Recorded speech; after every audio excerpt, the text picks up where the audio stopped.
Okay, we're ready to hear what Phaladipika has to say about Aquarius. And let me admit that when I first looked at this text, I just scratched my head because I thought, what? But after digesting the text, I think I get it. I think I understand what he's talking about. So hopefully I can convey that to all of thee upon this momentous moment in history. And let's begin. So this would be the 11th text in the 9th chapter of the book. Prachanna papo kartatulya deho vighata daksho dvasaholpavitta lubda prarthi kshayavritti yukto gatodbhavasyat priyaganda pushpa. I was thinking maybe I should express a poor translation of this to you so you could see why I would be scratching my head in the beginning, but I think that might be counterproductive because sometimes I feel like when I give the poor translations, people kind of don't forget them. All right. So the first thing that the first phrase, well, I think he has, let's count them. 8. 1, 2, 3, 1, 2, 3, 4, 5, 6, 7. He has 7 statements about Aquarius. The first thing that he says is Prachanna Papa. So Papa means evil. Channa means hidden. Prachanna means the act of hiding something. So let us say covering evil. Prachanna Papa. The next thing that he says is, and this is the one that I thought was the funniest. Ghata tulya deha, your body is like a pot. Ghata means pot. Tulya, interesting. Tulya means equal to or like. So it's very much like the name for Libra, Tula, the scale, the equalizer. Deha means body. You have a body like the pot. Vighata daksha, this one also is so funny. All right. I'm so reluctant to do this. No, I'm not going to do it because I know if I mention the ridiculous translations, they'll stick in your head more than the good translations. Vighata daksha, expert with problems. Daksha means expert. And vighata means a problem.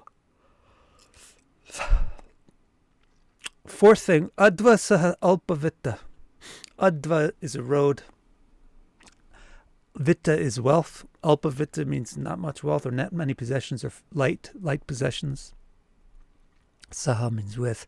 So traveling with few possessions. Labdha pararti. Labdha means to lust for something or desire something. And pararti means the wealth of others. So desiring others' wealth. So he said Aquarius is covering evil, has a pot-like body, is expert with problems, travels with few possessions, desires others' wealth. And then the 6th thing he says is Kshaya Vritti Yukta, has ups and downs. Kshaya means subtraction and Vritti means addition. So as his pluses and minuses, so losses and gains, ups and downs. Gatodbhavasyat. Gata is the name for Aquarius. Gatodbhava. So, that's the pot. It's called a pot. Priyaganda pushpa. Loves fragrant flowers. Pushpa is flowers. Ganda is fragrance. And Priya is dear. As I will explain later, I'm a little suspicious that the word might actually be Ganda and not Gandha, which means likes spotted flowers. And we'll talk about why. But that's the basic thing those are the basic images that he's throwing out there at us. Prachanna papa gatatulya deha vighata daksha dvasahalpavitta Lubda prarti kshaya vriddhiyukta gadod bhavasyat priyaganda pushpa. If Aquarius rises, expect a pot-like body and a person who covers evil, is expert with problems, travels with few possessions, desires others' wealth, has ups and downs, and loves fragrant flowers. All right, let's try to figure out what any of this stuff means. Are you ready? Well, ready or not, we're going to do it. We're going to try to figure out what all this stuff actually means. I don't know. Are you on the same page like I was? Like, what? But it actually does make a lot of sense, and is quite a good description of Aquarius. But at first it's like, what? Especially if you get exposed to weird translations, or if you happen to have the connotations of the words come up strangely, even if you know the source language, it would seem weird. So anyway, let's start with this. Let's start with the thing of calling Aquarius a pot. This is actually the common name for Aquarius, but usually it's Kumbha. Kumbha also means pot. Here he calls it Gata. Gata is another way of saying pot. That's what Aquarius is all about. But why do we... So when you have a thing which is not alive in the zodiac, like you have a ram, you have a bull, you have a couple, you have a crab, you have a tiger, or whatever, a lion, then you have a maiden, then you have scales. So the scales is not alive. That's because the person is holding the scales. So the same thing when you come to Aquarius, it's a pot. The pot is not a living thing, so it implies that there's a person holding the pot or doing something with the pot. This is really the essence behind Aquarius. The way that I would go about explaining Aquarius is it's actually, the symbol is depicting a servant, the person who's bringing your water in a pot. But in India, they just focus on the pot, just like with Tula or Libra, we just focus on the scales. But we remember that there's a person holding the scales, doing something with scales. Here we call it a pot, but remember, this pot is something that people do stuff with. Now, the way that he wrote the verse, the motif of a pot, and even this particular way of word for a pot, gata instead of kumbha, it summarizes everything else that he said. So remember, even in the days when this book was written, which is not the remote past, what is this, 14th century, the presses were not hot. There wasn't a lot of copying of books going on. So mostly the way that books were transferred was by memorization. So the authors who wanted to have their books propagate, and continue to exist, they would write them in a way that would be lyrical. So they would be more easy to memorize. So that's kind of an important thing. So he wrote this verse in a way that it's easy to remember what he's talking about, because everything about it has something to do with a pot. You can relate it to a pot. So he says the body is like a pot. He literally just says gata tula deha. He says they cover evil, right? Prachanna papa. What do you do? Prachanna is when you're putting something inside the pot, you're hiding it. You're hiding it. Okay? So you can remember prachanna papa, or covering evil, like putting something in a pot. Traveling few possessions. That means you put whatever you can put in your pot and you go. So you're just traveling with your pot. That's more like, these days we would say a purse, a bag. Desiring others' wealth, you got a pot. So it's another thing that you do with a pot. These are the different things that you might do with a pot, especially in the old days. One thing you might do with a pot is travel with it. You put your stuff in it and you carry it. Another thing you might do with a pot is beg with it. You might go up to people and show them the pot and it's empty, and you ask them to put something in it. So that's the concept of Aquarius desiring others' wealth, lubda pararti. You have a pot. You want people to put stuff in it. Ups and downs, that's a pot. Because the pot, when it's up, it's holding something, and you turn it upside down to pour it. So the pot is either filling up or emptying. But it's not, pot doesn't really sit there and hold the water for a long time. Otherwise the water goes bad. You fill up a pot, you pour it out. You fill it up again, you pour it out. So that's the ups and downs. And then fragrant flowers, that's also, it's a pot, a flower pot. So everything that he said can be related to the motif of Aquarius being a pot, and hence it's easy to remember and kind of fit into your mnemonic and fit into your brain. There's this other thing here, which being expert with problems, that would be the 7th, right? Body like a pot, covering evil, traveling with few possessions, desiring others' wealth, ups and downs, fragrant flowers. The final thing is daksha, vigata daksha. So the motif here with the pot kind of gets lost in translation from Sanskrit to English, but in Sanskrit, gata is pot and kata is problem. So you can see that's already going to be easy to memorize. Gata is pot and vigata is problems. So if you want to try to figure out an English way of keeping it memorable, expert with dealing with problems, something is in your pot that you don't want or something pops out of your pot that you don't want, you can deal with it. Okay?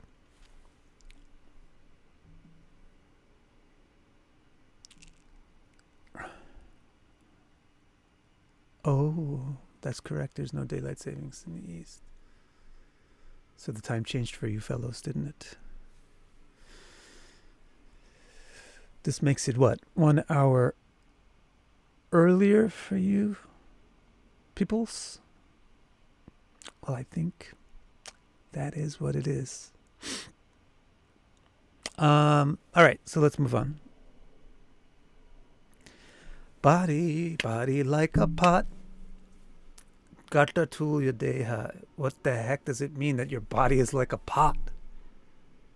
Pot belly?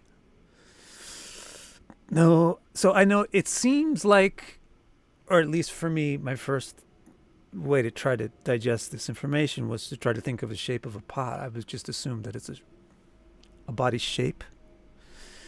Like you have an hourglass shape, a pear shape, maybe there's such a thing as a pot shape, but what the hell is a pot shape?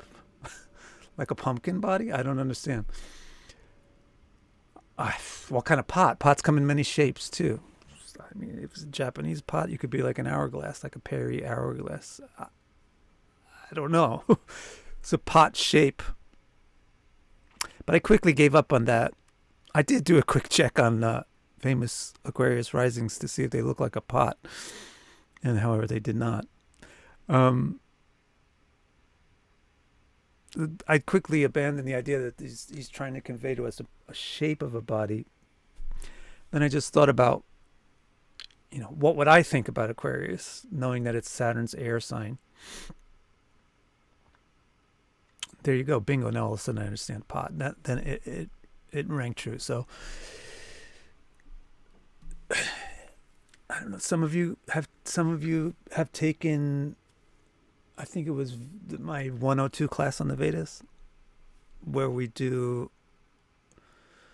spend I think a day or a session looking at the Advaitavad philosophy, the philosophy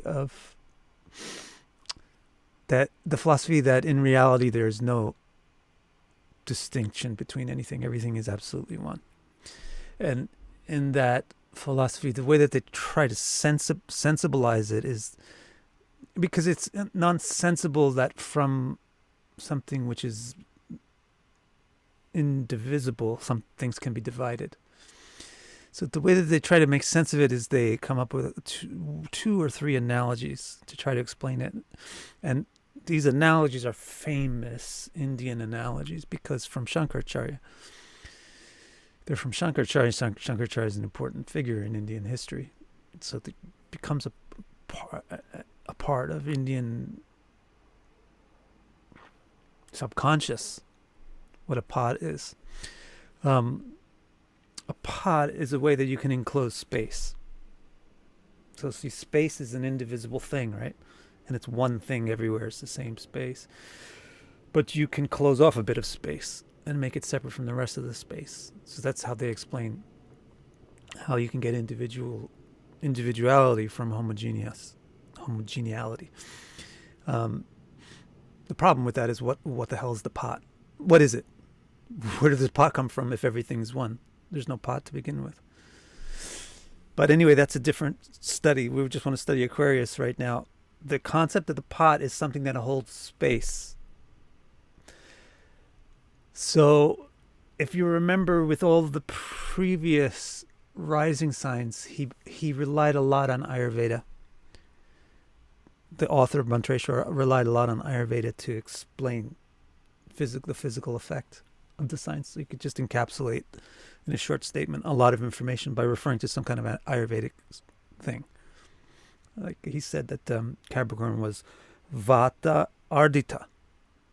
It had disrupted, or it was troubled by air, by wind.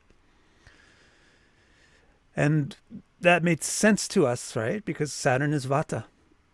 So it would be very unsensible not to hear something about Vata in the description of Aquarius, which is Saturn's air sign. Vata is air. Air and space is Vata. There's three things in Ayurveda that are, basic descriptors of physical nature. One is Vata, which is like spacey, airy. The other is Pitta, which is like fiery, watery, like acidic. And the other is Kapha, which is earthy, watery.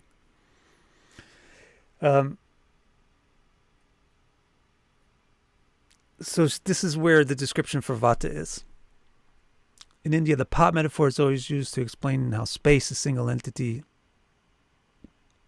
can become many entities. So the pot body is not a particular shape, but a particular Ayurvedic dosha. So off topic, because you guys mentioned eclipse. My son got a huge telescope from my wife's uncle, and he set it up last night. So after he learns how to focus it and everything, we'll have a good time looking at stuff. So I'll have to let him know about the eclipse. Maybe we'll want to be doing something with that. Alrighty. So pot. For Aquarius, you have a body like a pot, means it's holding air. Okay? So in other words, the Aquarius rising sign indicates a Vata physical type. And there's three physical types, Vata, Pitta, or Kapha. You can look it up for more details, or probably you already know just from listening to all these rising sign descriptions, because he used that paradigm a lot. So now you have a similarity to Capricorn, but think about the difference between Capricorn. With Capricorn, he described it in a negative way. He said it was Vata Ardita. Here with Aquarius, he says it's Vikata Tulya. It's holding the air nicely, like a pot. So the reason is when you have Capricorn, you have the clashing of the air with the earth element. The air of the ruler Saturn is very Vatic. But the place, Capricorn, is very Kaphic. It's earth. So with Capricorn, you have a clash between Kapha and Vata. But with Aquarius, it's Saturn, Vata, with a place, Aquarius, which is airy, Vata. So you just have a lot of Vata, good Vata. So what does that actually mean in terms of what an Aquarius body is like? Basically, the Aquarian body is quick, nimble. It's a nimble body. Thinner. It's not easy to make either the Capricorn or the Aquarian fat. You can do it, of course. You can screw up Jupiter. You can screw up Venus. You can screw up the second house. You can indicate a fat person who has Capricorn or Aquarius rising, but it's not easy. It requires a lot. Taller person, Aquarian people tend to be taller and thinner. The same is kind of true for Capricorn. But with Capricorn, you get an elongated look because it's clashing with the Earth. Well, with Aquarius, it's more beautiful, tall. You also get Vata body type also indicates nimble. Nimble also means elusive. So like changeable, difficult to define, trendsetter type. So like some of these people, famous Aquarian people, Cyndi Lauper, David Bowie, a lot of people like that. Full of people who are full of ideas. That's also what happens when you have Vata, a body type. You're always inventing new things. Okay, etheric is a good word. Yes. So I believe we have made sense of your body as like a pot, right?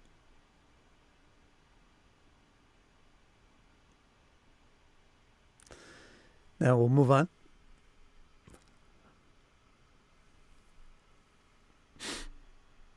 It's Aquarius rising. Now let's talk about this thing of covering evil, prachanapapa. So you can look at this two ways. And you have to figure out which way based on the other things about the native. Okay. So basically you can take it into, and both of them will be active in the native, but which one is the dominant one? So first of all, covering evil means hiding your flaws. So Aquarius is private or secretive about their personal affairs. Because this is quite different than Capricorn. Aquarius is quite different from Capricorn. Capricorn is shameless. Capricorn can just get naked with its ugly body and doesn't care. But Aquarius is picky and finds flaws with things, but doesn't like to show them. This is actually quite good also. Prachanapapa. Because it's ruled by Saturn, it's finding flaws with things, but because it's an air sign, it's trying to be tactful. So the concept of prachanapapa means it's trying to cover up your mistakes. Really, the cosmetic industry is very compatible with the Aquarian sign. Cosmetics, the concept of, oh, your skin is bad, cover it up. Don't fix your health, just cover it up.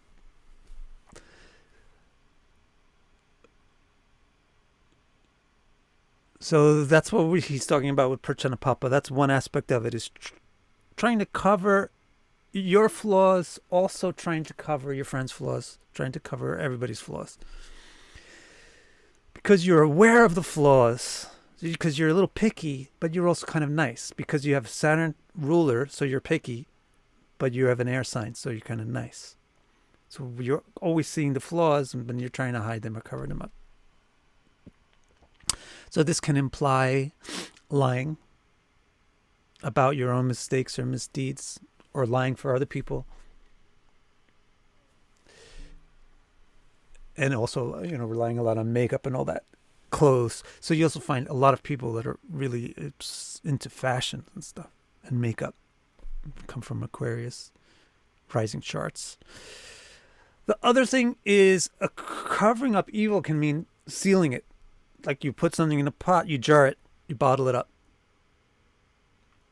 So Aquarius, because it's picky and nice, it sees something wrong and tries to get rid of it. That's what prachanapapa also means. You putting the evil away. You're getting rid of evil. So there's a full spectrum here. There's a wide spectrum of meaning in the word prachanapapa, and you should look at the rest of the chart to see which side of the spectrum is heavier on the person. It's a spectrum between being a hypocrite, kind of like Capricorn had that spectrum also, Dharma Dvaji. So it's a spectrum between being a hypocrite and being a savior.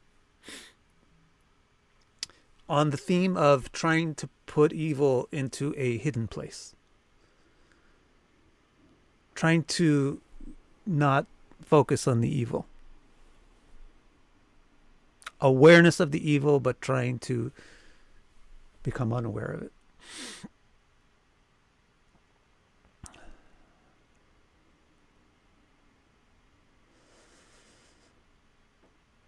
Okay. So the ability to overcome a bad habit and to prevent others from engaging in bad deeds, that's something for Aquarian people. We know. Janis Joplin is Aquarius rising. Covering evil was a big theme. Hiding the flaws, hiding the self, trying to overcome a bad habit, unable to. Carl Jung also, right? A lot of new ideas with Carl Jung's a very Vata kind of thing. This trait is from Saturn having a fixed sign. That is also an air sign, so you can even include the fixedness in here. So what I just explained it more simply, which is Saturn is picky and flaw finding, but air is, sociable. So that clash is making this dynamic. But also the fixed nature of Aquarius is trying to bury things or hold something. So it's kind of like trying to hold an evil down. You can find Aquarian people who try to be disciplined and hold and bottle up and repress themselves and then break out or crash out. So it's this clash between these three things. The nature of it is fixed, the element of it is air, and the ruler is Saturn. All right, any questions about that? You guys can give questions. I'm actually looking because there's not a whole lot of chit chat. You have any questions about covering evil or body like a pot? I really want that song. It's Solid Like a Rock by so-and-so. Solid like a rock. Solid like a rock. You know that song? 80s song, I think. But I really want to hear somebody do a cover of that with Body Like a Pot. Aquarius. Got a body like a pot. All right. No questions. We can move on. Moving forward. This one now. Adva Saha Alpavita.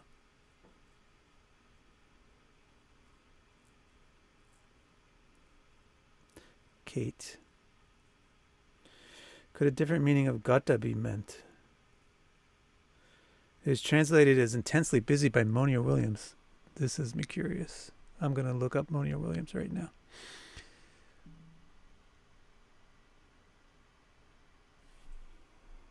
Oops, wrong browser. Bookmarks. Monia. Gata. You spell it Ghata?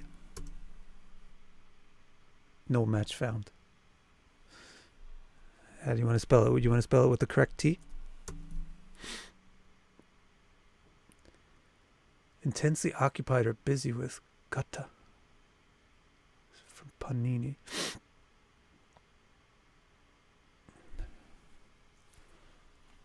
See the second one? Jar, pitcher, jug, large earthenware jar, watering pot. The sign Aquarius. And then things that look like a pot, or things that pots do. A measure, like a drona, or the head of something, or a part of a column that looks like the pot, or a particular form of a temple shaped like a pot, or the big part of an elephant's head. Those are called gatas. It means a big round thing.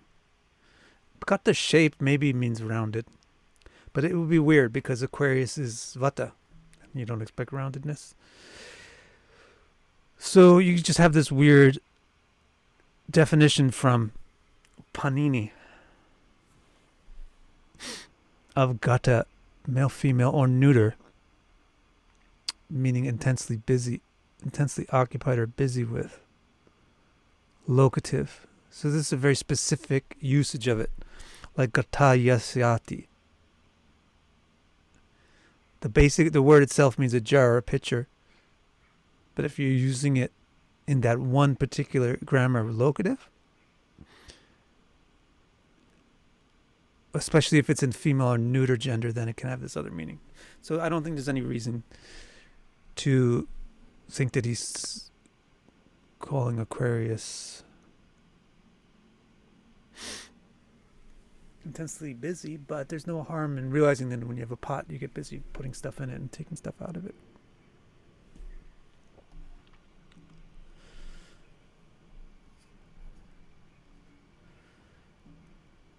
I don't know how you see a pot body for Khloe Kardashian, but maybe she got the elephant thing. Maybe, but I'm not so sure. A pot conceals what is in from what is out. Good. So it's Prachana Papa.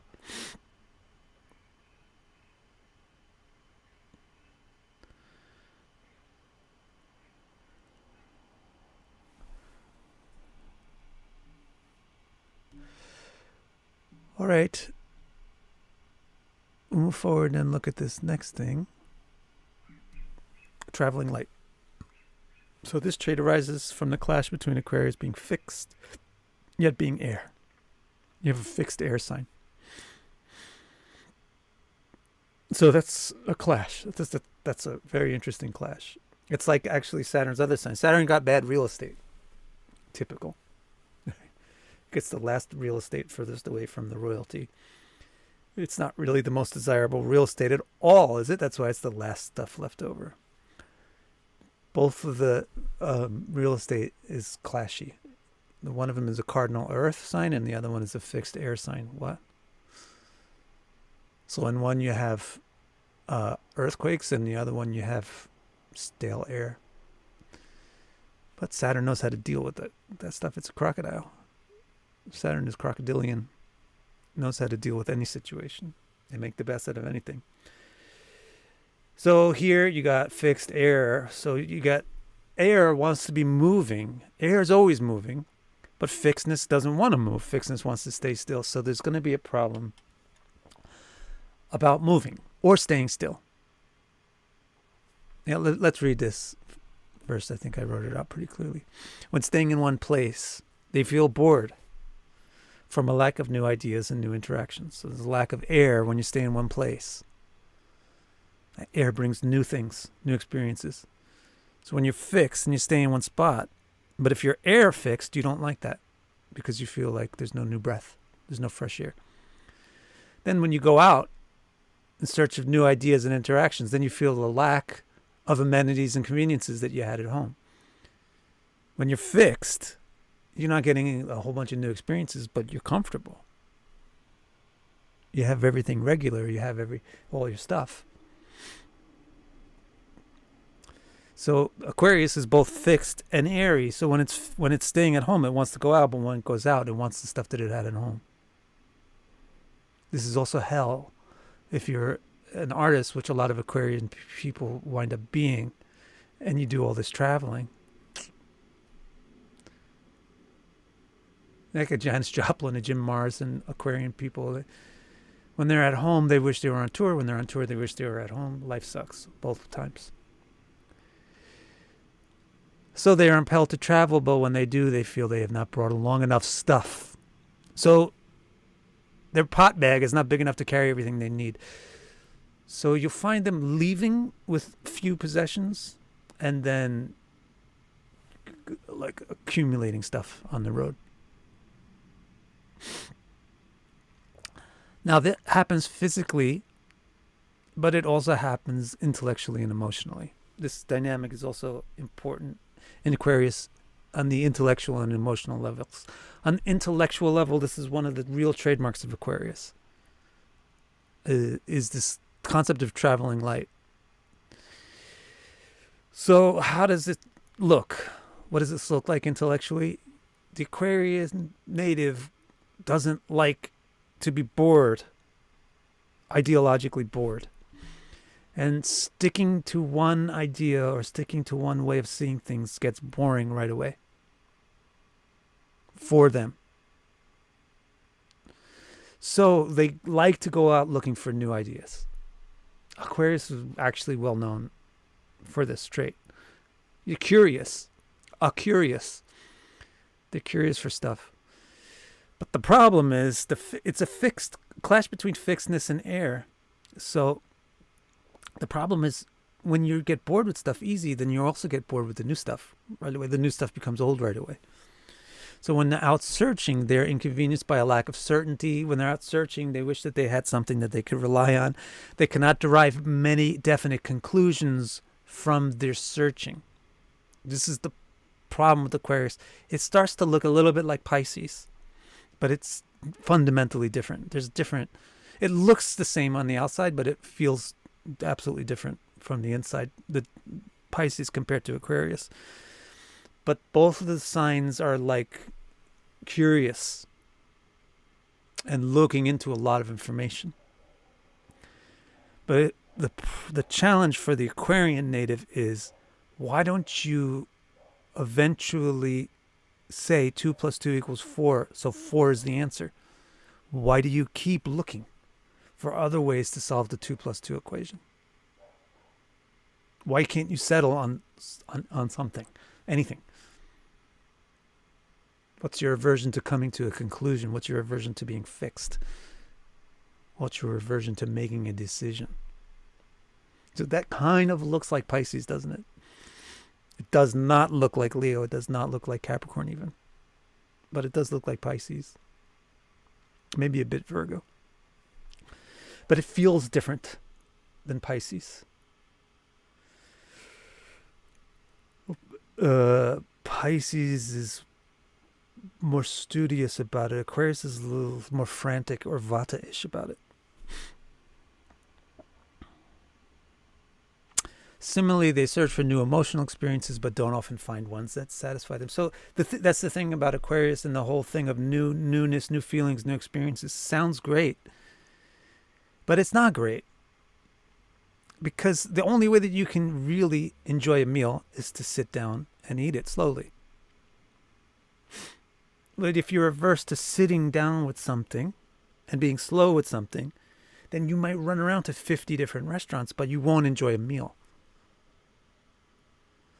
So take that analogy and use it to understand the emotional experience in Aquarius. The Aquarian native needs to become more embracing of the fixed mode without stifling the air nature. It's not easy. So what I would advise for Aquarius is always trying to add to your pot rather than throwing out what's in the pot and trying to collect new stuff. Always trying to add to what's in the pot. So you can build, like if you have ideas that are emotions or feelings or relationships, think of them like Legos. Build something new on the old one because you want new stuff. So build something new on it, but don't just keep throwing out and adding new. Emotionally or ideologically or physically.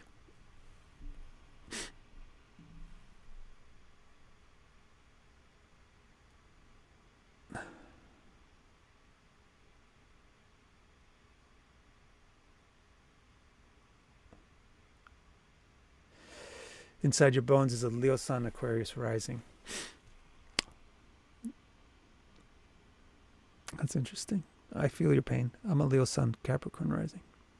How does the thirst for new... It's different. It's different. It's not exactly the same, but it's still a Saturn Sun clash.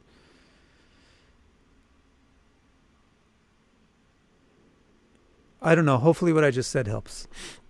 Sunita, how does the thirst for new experiences for Aquarius differ from Gemini's? Yeah, because Gemini has nothing to do with Saturn.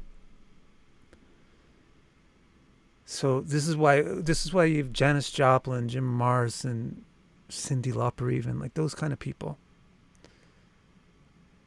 It's people who are dissatisfied with something. That's why they don't stick with it, so they go look for something else.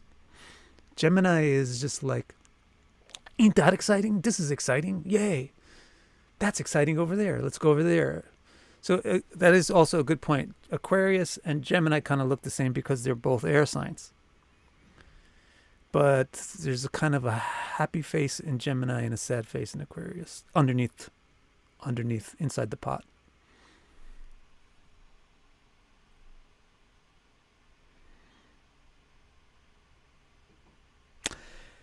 Right.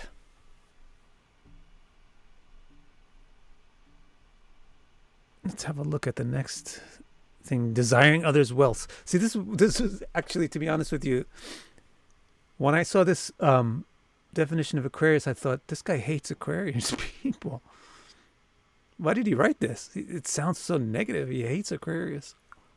Because, I'm translating and presenting it to you in the balanced way. But if you happen to be unbalanced about it, it can sound awful.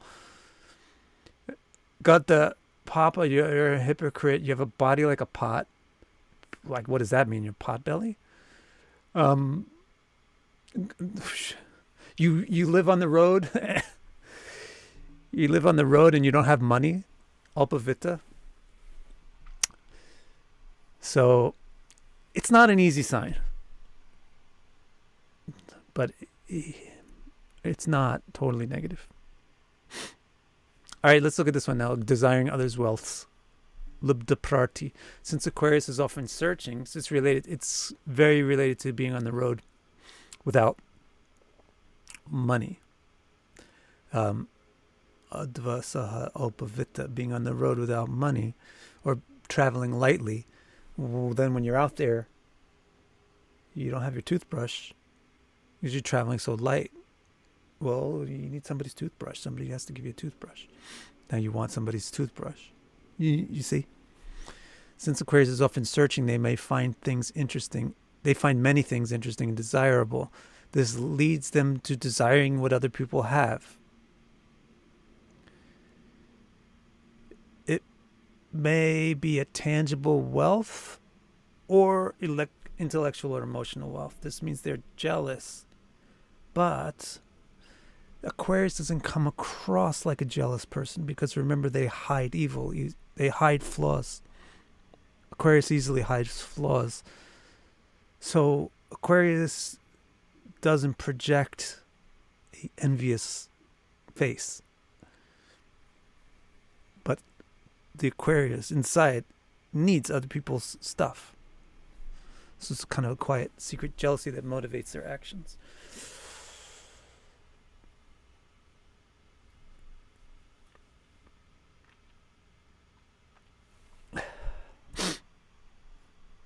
Ups and downs, Kshaya Vriddhi Yukta, as I explained, you can just explain this also, express this also as losses and gains. Kshaya is a minus and Vriddhi is a plus.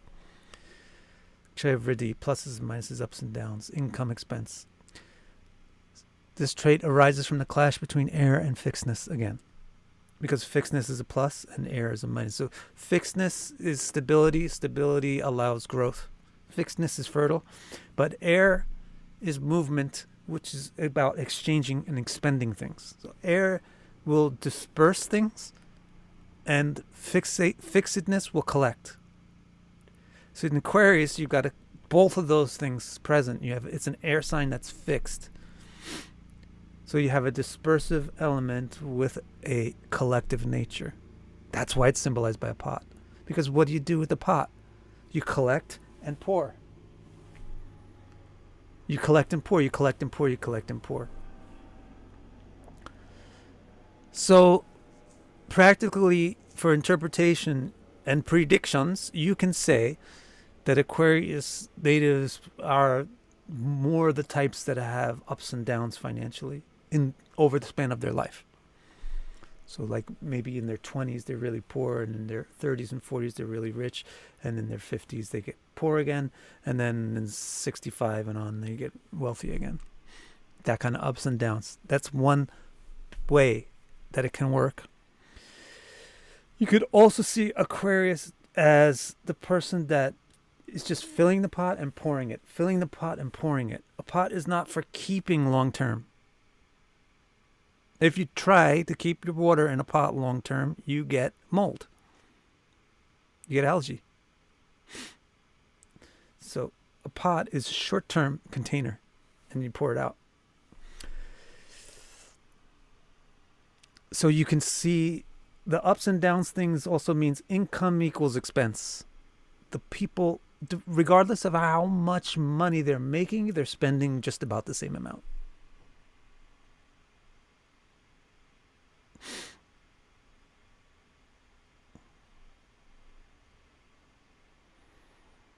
Thanks, Natasha. That's ups and downs for Aquarius. It also has to do with emotions. And then this last thing, Priyagandha Pushpa, loving fragrant flowers. What? That's also weird. It's like coming out of this big thing, like it tacked it on at the end. Oh, they also like fragrant flowers. What? They hide evil. They have a body like a pod. They go on the road with no money, and then they want everything other people have, and they like flowers. That's why I was scratching my head when I read this. However, basically what it means to love scents and blossoms, it means they like sensual things. This is because it's an air sign. This is just the basic quality of an air sign. But it's with Saturn air sign, right? So it will be more towards smell. I know Saturn is Vata, but it's so far to the Vata that it's almost Kapha. And it has to do with smell a bit, like Mercury.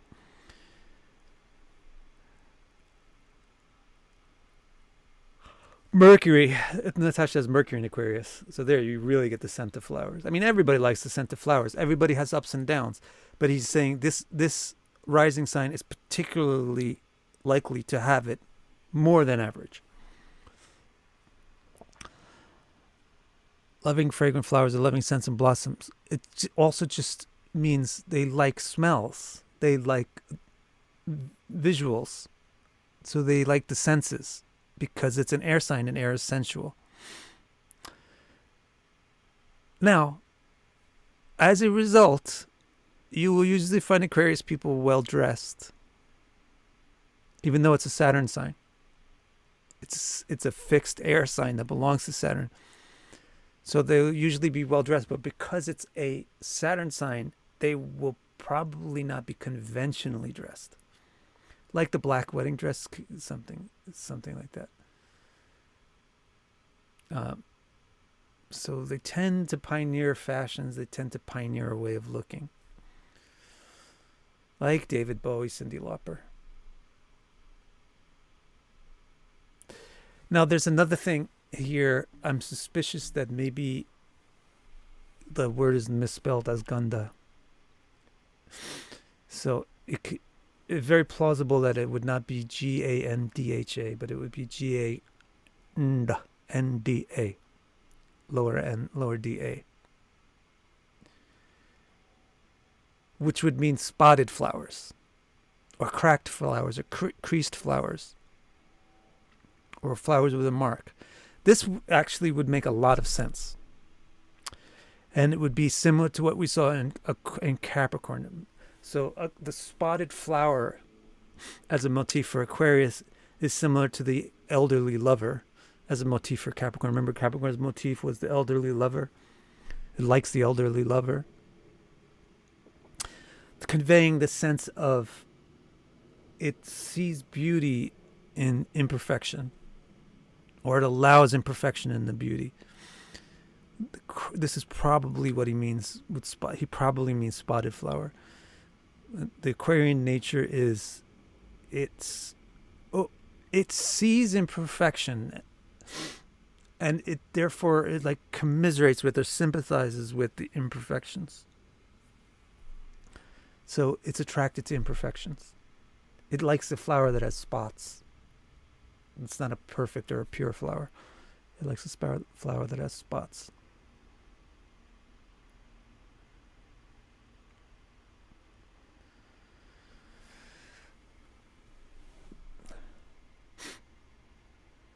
Yeah, that is interesting.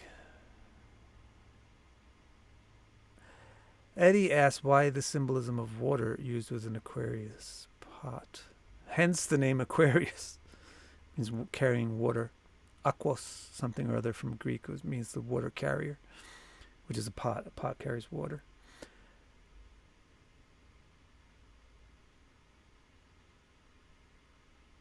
A pot could just be holding air, but the reason why they have it carrying water is to convey something which I don't think really got conveyed here. This definition, Nicki Minaj also. Janis Joplin, David Bowie, Nicki Minaj, Jim Morrison, people like that. Let's look at this again. I think that he may have missed one key concept. Prachana. Let's see. The key concept is Aquarius is opposite to Leo. And it's Saturn in an air sign. So it's actually very it's also obsessed with ego, but it's obsessed with ego in like an opposite way.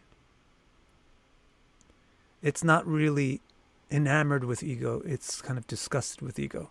So it's still an obsession with ego, but it's like the opposite to Leo. And so it's trying to like put ego from itself to other people so that it doesn't carry. The Aquarius native doesn't like to carry their own ego. They like to give the ego to others and derive it from there.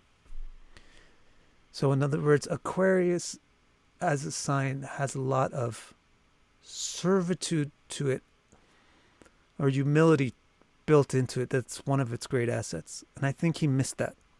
And let's look over the translation again. Prachana Papa doesn't really convey.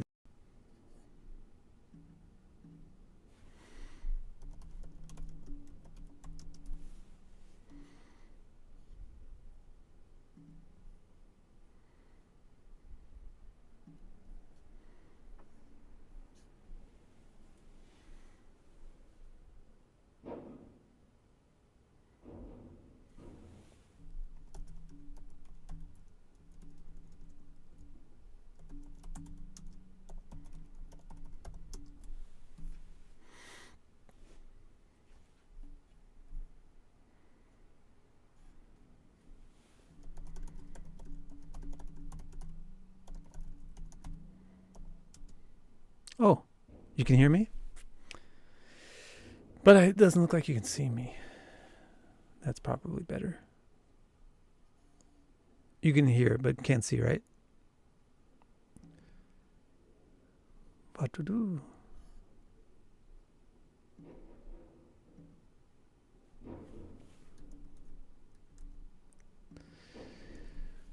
Well, because I kind of had a little bit. Ah, it's going now. I think it's going to work.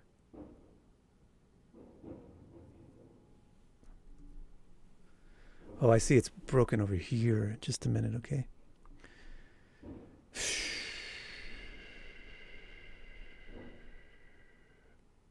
What to do?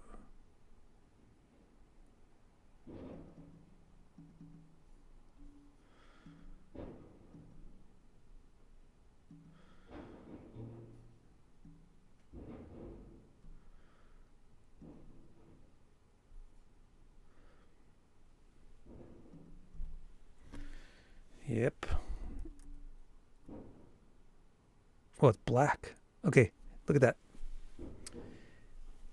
So we want to, before the gods smashed us, let's look at this verse to see if he's including that concept about Aquarius in it or not. It seems like it's not. Let's check it. Let's just check it again. Prachana Papa. Maybe it means they hide their flaw. So they're like bashful or something like that. Maybe it doesn't really come right out and say that they have a service attitude. So this, by the way, is in response to Eddie's question about why the kumbha, the pot, has water in it. The answer is it's because it conveys the sense of a water bearer, and that's the original Greek name for it, is the water bearer. It conveys the sense of somebody serving you, pouring you water.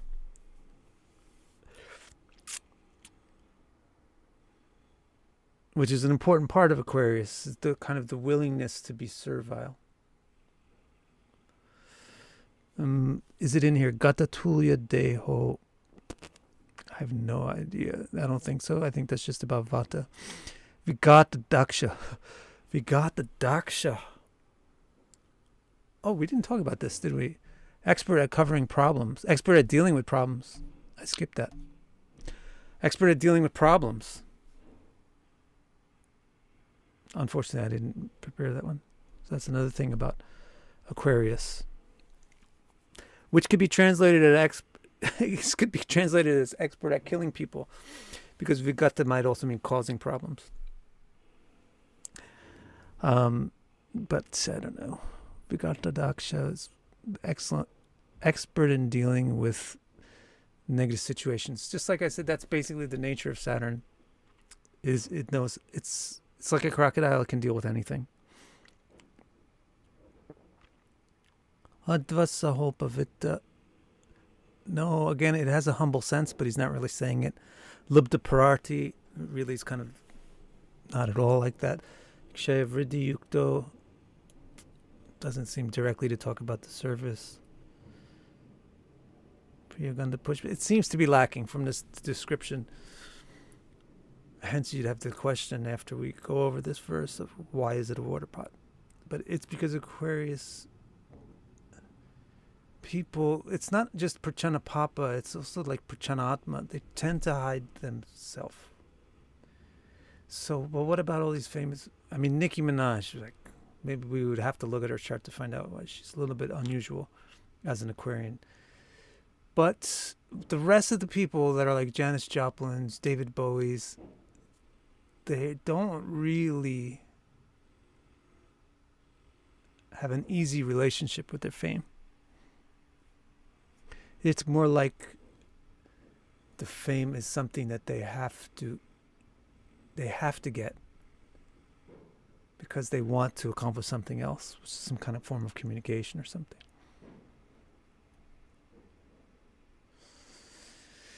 So that was that. That's my answer for you, Eddie.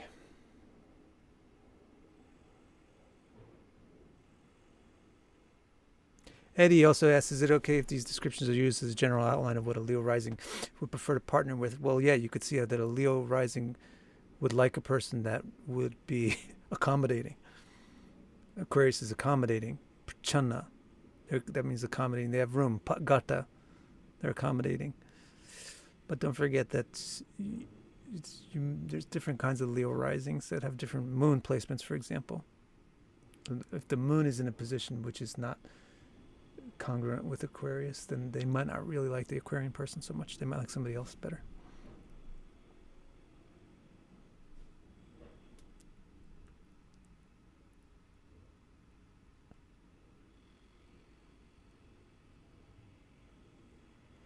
Paul says Nicki Minaj is Leo rising. Okay, I don't think so.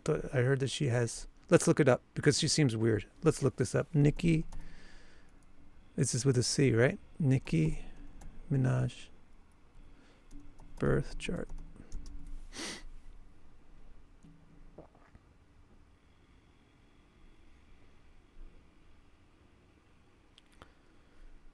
Or if they even have her birth time. 1 second.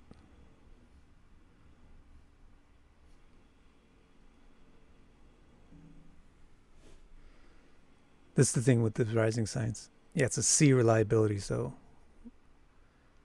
who really knows?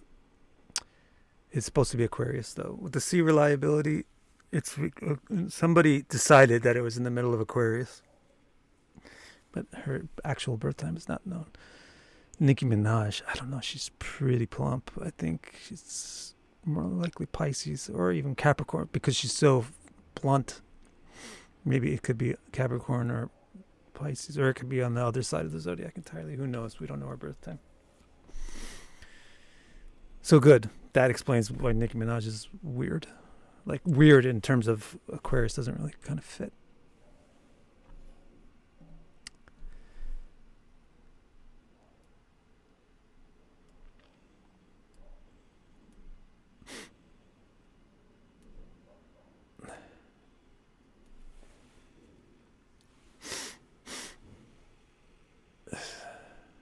Sagittarius, right?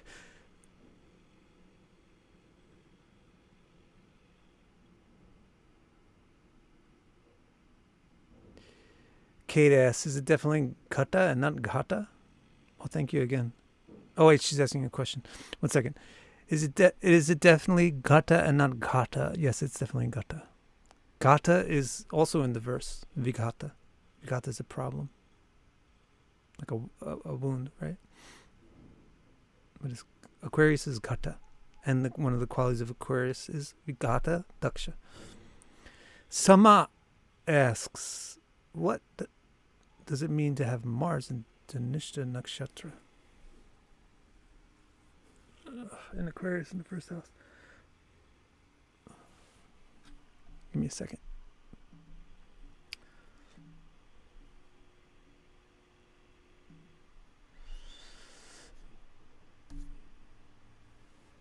You're saying Mars in Dhanishta.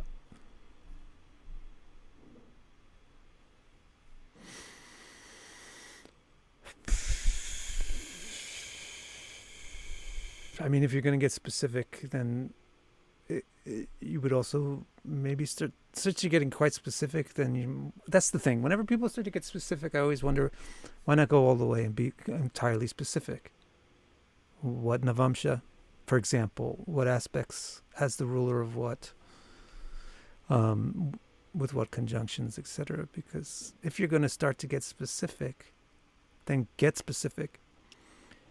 If you're going to not be specific, then don't be specific. And that's all. It's actually very helpful to not be specific and just try to know Aries in Aquarius in general.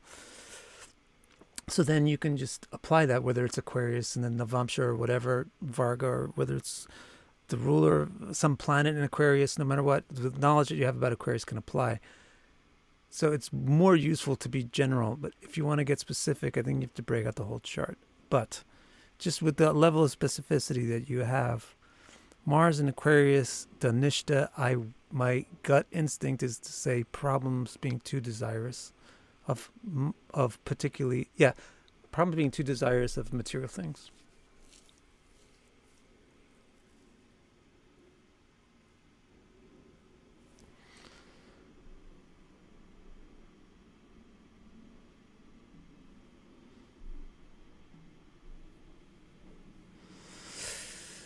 Why do you say air is sensual? Because it is. Because it's tactile.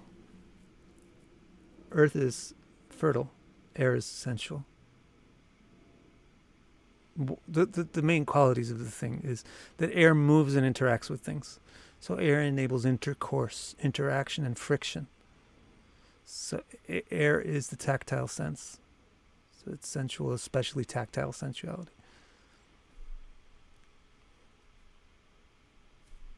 Earth is not sensual, but earth is attractive. I don't know if you mix up the words. If you say somebody is sensually appealing, that's earth. But if you say someone has a sensual attitude, that's air.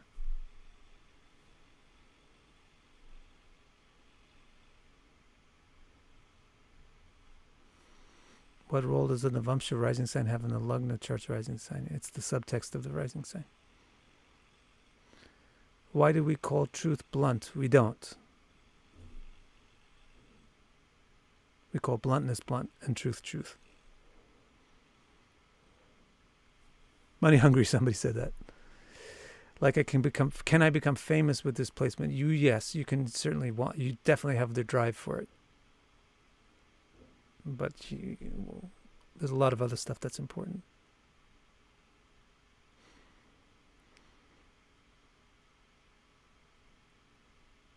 Good connotation of body like a pot, be able to bear burdens.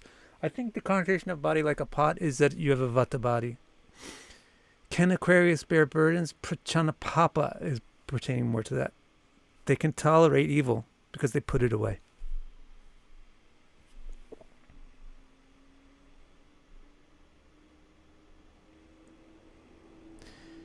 Thank you, Paul. Thank you, Sama.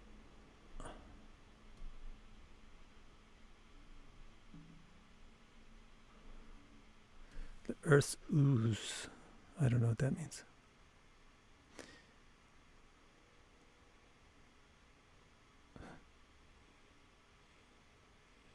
What can be done to find lost items?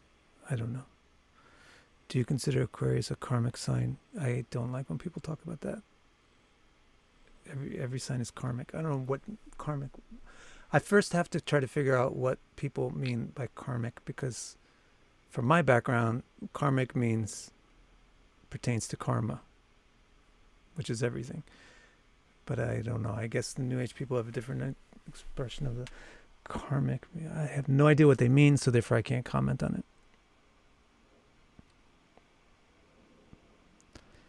It's interesting how opposites work. What do you mean by they put it away? That's all I mean. I just mean they hide it. We talked about that. We spent a long time talking about it.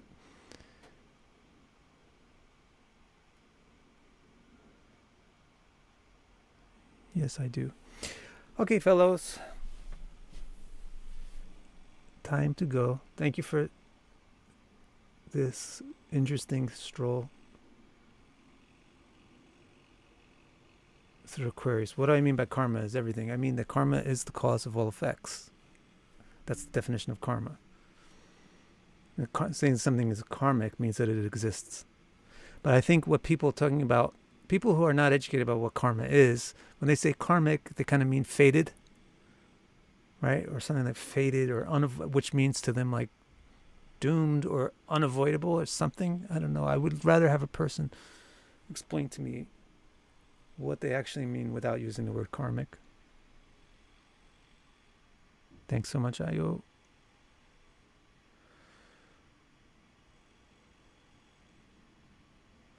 Legolas. Okay, great. Thanks all.